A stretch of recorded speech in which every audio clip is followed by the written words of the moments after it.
Hey, my name is David Buck, and right now we're going to look at my top 5 favorite things to do with Lightroom's masking tools. Number 5, automatic sky selection. With the sky selection tool, with one click, you can select the sky and make adjustments to it. And it does a really good job of figuring out what the sky is and what isn't sky.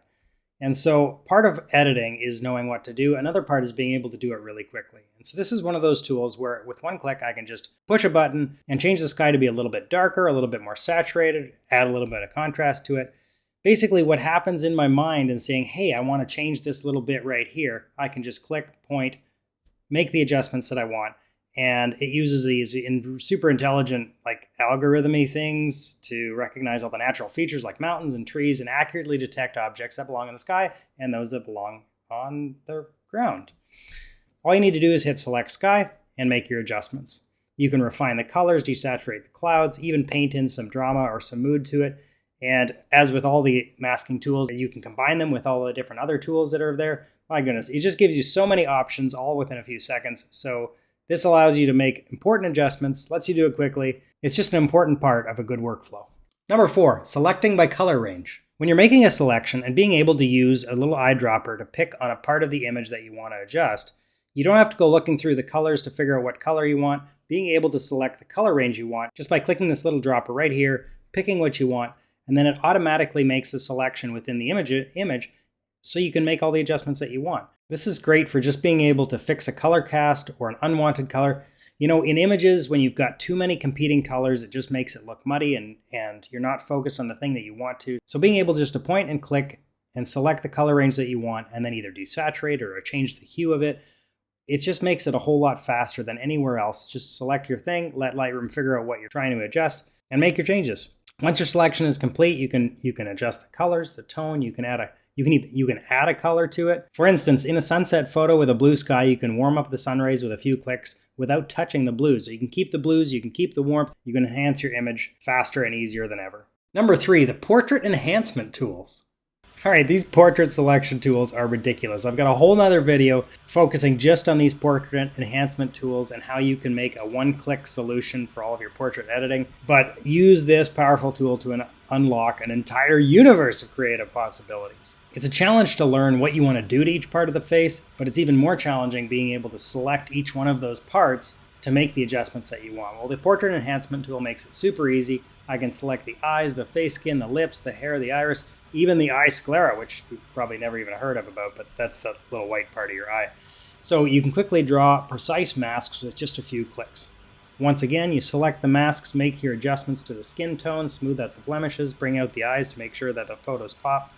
You'll be amazed at what you can achieve in just a few seconds. You can even save these as a preset so that you can one-click apply them to any other photo that you have where Lightroom detects a face in it.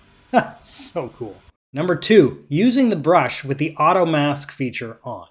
This is one that I go to all the time. If I want to make a quick selection to a part of the image, I just make sure that the auto mask feature is on while brushing. And then Lightroom will try to select the object that you're looking at by using this little plus here in the middle of the brush. If I'm trying to select this object here and I keep the plus inside of that object, well then Lightroom will use the brush and the feather on the tool involved so that I can brush in my selection to this object, and it just works really, really quickly. So if I'm trying to pick something very specific in an image, grab the brush tool, make sure the auto mask is on, paint over what you want, and make the adjustments that you want. It does a great job of figuring out what you're working on, and if you get it wrong, you can always press Command-Z and try again. And number 1, the ability to select an object with one click. But as far as I'm concerned, the best thing available inside of these masking features is the ability to one-click select an object. And Lightroom even figures out what that object is. I can just come into the image, say, hey, pick the object for me. I want to brighten it up. Done. It's already selected. It's ridiculous. This is a simple way to bring your photo editing to the next level. So the object selection tool uses, again, all of these really advanced algorithm-y things to recognize and select elements in your photos using selections like people and trees and water and more. And you can easily draw these masks without even having to think about what your subject is. Lightroom does it for you. So if you've got a boat to select, or a person, or a family, or a building, or even a chair, really anything that has a defined edge to it, Lightroom can select and you can make changes to it. So knowing that the difference of what makes a photo pop oftentimes is just having something be bright or dark, or having a little bit more color contrast to an image, this automatic selection allows you to bring out the important parts of your photo without even thinking about it. Way to go, Adobe.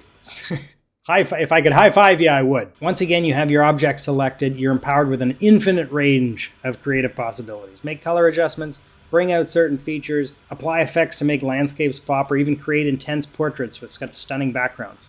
Basically, whatever you can think of, you can use these automatic object selections to help you get there faster. It really is a game changer. So the story is simple. Adobe has given us some incredible tools to work with, to make adjustments, to make your images pop, to make them look amazing. And the real limitation is just what you can see in an image.